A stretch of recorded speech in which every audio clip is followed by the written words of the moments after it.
Hello students, account गुरु की learning video में आपका एक बार फिर से स्वागत। आज हम पढ़ेंगे कंसेप्ट्स ऑफ अकाउंटिंग के बारे में, जिसमें सबसे पहले है बिजनेस एंटिटी कंसेप्ट, दूसरा है गोइंग कंसर्न कंसेप्ट, तीसरा मनी मेजरमेंट और चौथा अकाउंटिंग पीरियड और पांचवा है कॉस्ट कंसेप्ट। तो आइए एक एक करके इनके बारे में जानते हैं। सबसे पहला है बिजनेस एंटिटी कंसेप्ट। एंटिटी का मतलब होता है कि आइडेंटिटी। तो जब बिजनेस एंटिटी की हम बात करते हैं तो बिजनेस और प्रोप्राइटर ये दो अलग अलग एंटिटीज़ होती हैं। जब भी आप सपोज़ बिज़नेस कर रहे हैं तो बिज़नेस के जो ट्रांजैक्शंस होंगे, जो रिकॉर्ड बुक होगी वो अलग होगी, और जो व्यक्ति उस बिज़नेस को चला रहा है उसके रिकॉर्ड, उसके ट्रांजैक्शंस अलग बुक में होंगे। तो एक तरीके से कहने का मतलब ये है कि बिज़नेस एंटिटी का मतलब ये है कि जो बिज़नेस है वो एक सेपरेट आइडेंटिटी उसकी होती है। दूसरा इस पे आता है going concern concept. Going concern concept का मतलब ये है कि जब भी आप कोई बिज़नेस शुरू कर रहे हैं तो व्यक्ति ये लेके चलता है कि वो बिज़नेस लॉन्ग टर्म तक चलेगा। कोई भी व्यक्ति जो बिज़नेस शुरू कर रहा है वो ये सोच के नहीं करता है कि उसका बिज़नेस एक दो दिन चलेगा और फिर वो क्लोज़ करना पड़े उसको। तो जब गोइंग कंसर्न कंसेप्ट का मतलब ये है कि जब भी आप अकाउंटिंग शुरू करते हैं तो आप ये मान के चलते हैं कि ये लंबे समय तक हमारा ये बिज़नेस चलेगा। तीसरा आता है money measurement concept. Money measurement concept का मतलब ये होता है कि जो भी आप ट्रांजैक्शंस और इवेंट्स रिकॉर्ड कर रहे हैं अकाउंटिंग में, वो किसी टर्म ऑफ वो क्या होता है, वो टर्म ऑफ मनी में रिकॉर्ड होने चाहिए।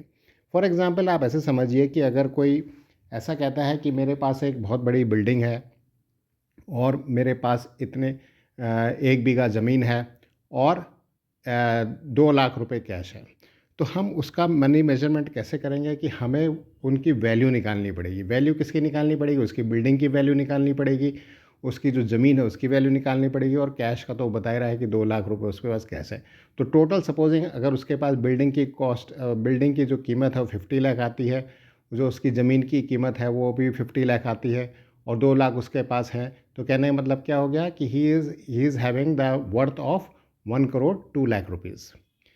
इसके बाद मनी मेजरमेंट कंसेप्ट के बाद आता है accounting period concept. Accounting period concept का मतलब ये है कि जब भी हम अकाउंटिंग कर रहे हैं वो एक पर्टिकुलर पीरियड ऑफ टाइम के लिए करते हैं। हमारे इंडियन कैलेंडर में और हमारी इंडियन फाइनेंशियल्स में क्या होता है कि जो अकाउंटिंग पीरियड होता है वो दो तरीके से मानते हैं लोग।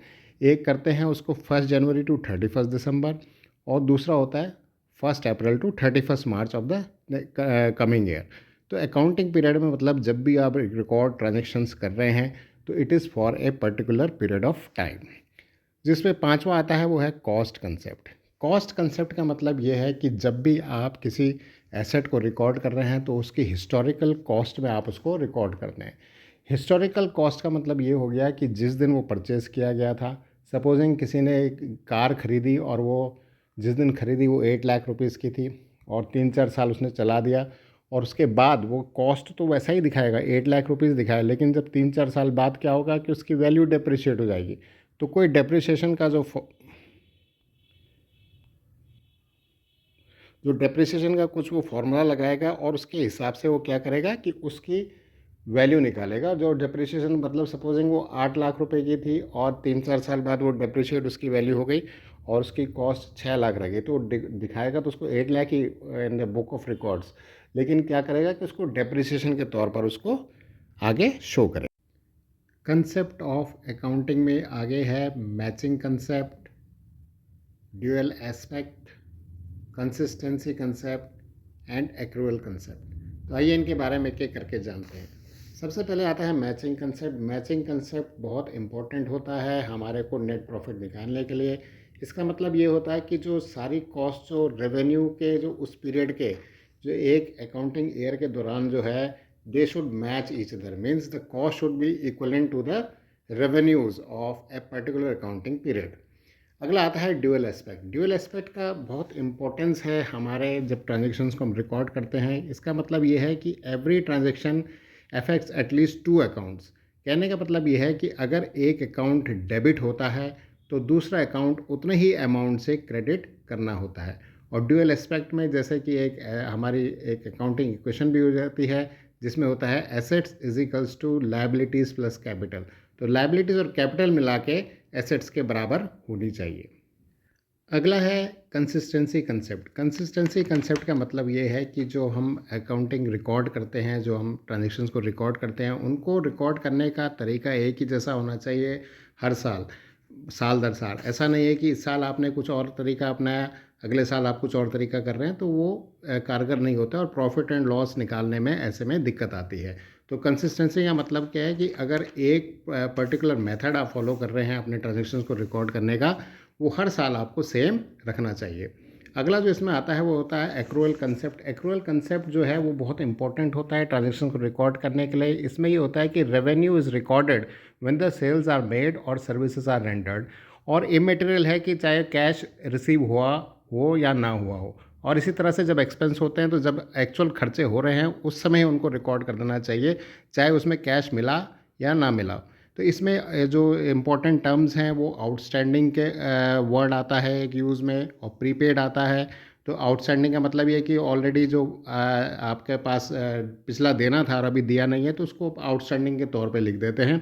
और प्रीपेड का मतलब आप जानते हैं कि जैसे अगर पहले दे दिया तो वो दे दिया जाता है। तो आशा करता हूँ आपको ये समझ आया होगा। अकाउंटिंग करते समय कन्वेंशंस का भी ध्यान रखना होता है, जिनमें से जो मेन जो कन्वेंशंस हैं या आम धारणाएं जिन्हें बोलते हैं, उनमें पहला है फुल डिस्क्लोज़र, दूसरा है मटेरियलिटी और तीसरा है कंजर्वेटिज्म। फुल डिस्क्लोज़र का मतलब ये होता है कि जो भी मटेरियल चीज़ें हैं और जो भी मतलब सफिशेंट डिस्क्लोज़र ऑफ इंफॉर्मेशन आपको करना होता है यूज़र के लिए, ताकि जो है फाइनेंशियल स्टेटमेंट्स जो होते हैं उनमें जो है पारदर्शिता झलके। दूसरा जो है मटेरियलिटी का मतलब ये होता है कि जो चीज़ मटेरियल है, जैसे कि आइटम्स हैविंग इनसिग्निफिकेंट इफेक्ट और being irrelevant to the user need not to be disclosed.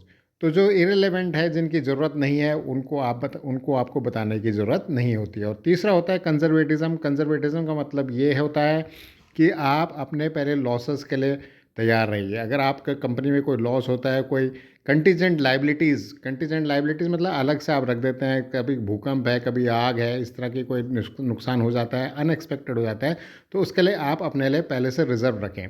तो कंजर्वेटिव का मतलब ये होता है कि बजाय प्रॉफिट के सोचने के लिए पहले आप अपने लॉसेस के लिए तैयार रहें। तो आशा करता हूँ कि आपको आज की जो ये कंसेप्ट्स और कन्वेंशंस के बारे में मैंने बताया अकाउंटेंसी में, ये आपके हेल्पफुल रहेगा। और मिलते हैं आपके साथ इसी तरह से और इन्फॉर्मेटिव वीडियोस में नेक्स्ट टाइम। तब तक के लिए थैंक यू।